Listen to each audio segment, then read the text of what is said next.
What concerns did NATO Secretary-General Mark Rutte express about U.S. military presence in Europe? The answer reveals surprising tensions over alliance unity and Europe's security future you need to know.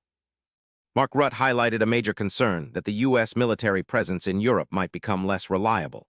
He pointed out that Europe's security depends heavily on consistent American support. With shifting U.S. political priorities, Rutte fears that sudden reductions in troops could undermine NATO's ability to deter threats, especially from Russia. This unpredictability creates uncertainty among European members about their own defense strategies. Beyond troop levels, Rutte expressed worries about the political impact of uneven U.S. engagement. If the U.S. reduces its military footprint, some European countries might feel abandoned while others push for greater self-reliance.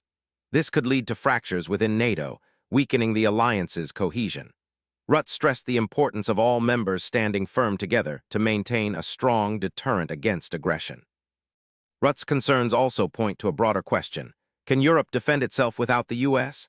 He suggests Europe must boost its military capabilities and coordination to reduce dependence on American forces.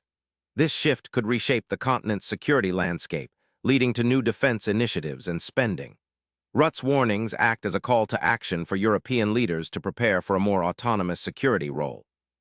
Mark Rutte's concerns about the U.S. military presence expose critical challenges for NATO's future. The balance between American support and European self-reliance is delicate, and the alliance's strength depends on managing this tension. Stay curious and hit subscribe for daily answers to questions you didn't know you had.